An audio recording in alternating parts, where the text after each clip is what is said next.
Sahabat DKBS yang diberkati Tuhan, sungguh bersyukur dan bersukacita dapat kembali menyapa dan menjumpai sahabat di tahun yang baru ini, tahun 2025. Lewat acara Wasiat Kekal berupa renungan firman Tuhan yang memandu kehidupan kita. Saya Pendeta Arlinus Larosa ingin mengucapkan selamat tahun baru 2025 untuk semua sahabat DKB dimanapun berada. Semoga berkat Tuhan selalu menyertai kehidupan kita di sepanjang tahun 2025 ini. Renungan kita pada hari ini Rabu 1 Januari 2025, tahun yang baru, ditulis oleh rekan saya Pendeta Melani Ayub Ekne dari GKI Agus Salim dengan judul Anugerah Allah Nyata.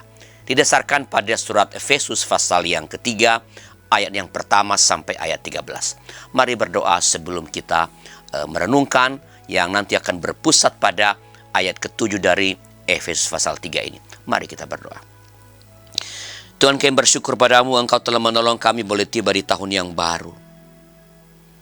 Sungguh Engkau Allah yang luar biasa, telah menyertai kami sepanjang tahun 2024. Dan kini kami ingin mengawali hari kami di tahun yang baru ini dengan firman Allah. Biar firman Allah menolong kami untuk melihat betapa Engkau baik dalam hidup kami. Buka hati kami supaya kami boleh memahami firman Allah dan pakai hamba-Mu sebagai alat dalam tangan-Mu. Demi Kristus Yesus Tuhan kami. Amin. Saya akan bacakan bagi kita Efesus 3 ayat yang ke-7. Demikian firman Tuhan.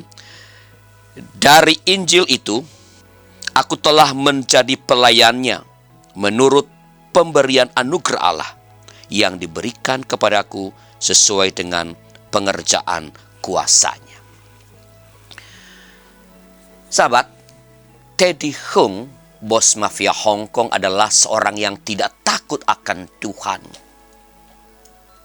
Ia menjalin hubungan dengan banyak perempuan serta mengonsumsi minuman keras dan narkoba.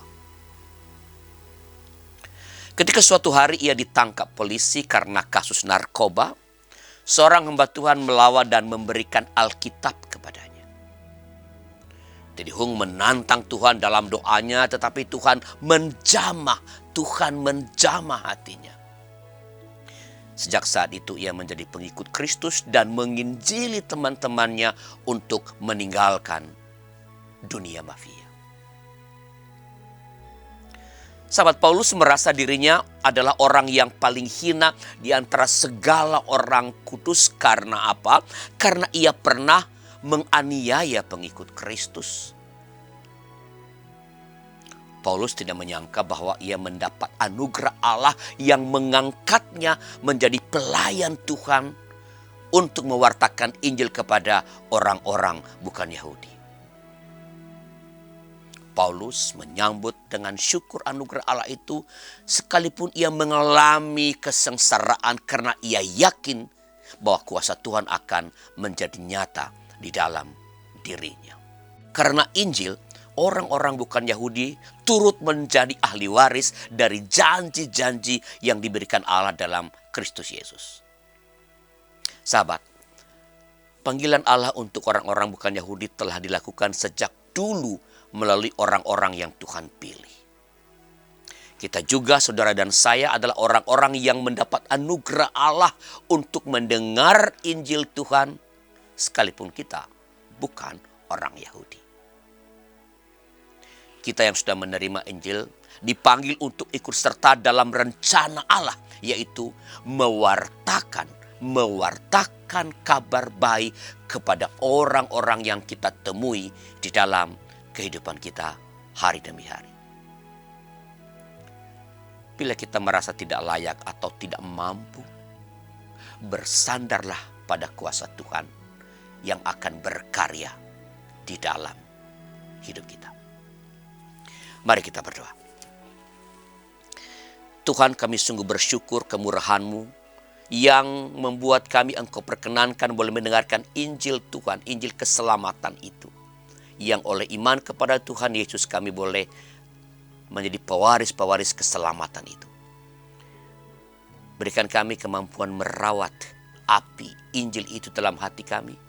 Dan berikan kami kerinduan, semangat, hikmat, keberanian untuk mewartakannya kepada sesama kami, supaya mereka pun boleh mengalami keselamatan, mengalami kegembiraan, mengalami damai sejahtera sebagaimana kami alami sebagai pengikut-pengikut Tuhan. Berkati para pekabar-pekabar Injil di berbagai tempat, utamanya mereka yang berdiri untuk mewartakan Injil kepada suku-suku terasing di daerah-daerah yang sangat jauh, yang terpinggir, yang terluar. Engkau berikan kesehatan kepada mereka, hikmat dan semangat.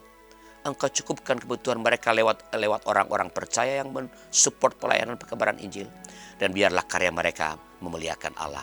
Banyak orang yang boleh mengalami keselamatan dari Tuhan. Terima kasih Bapa.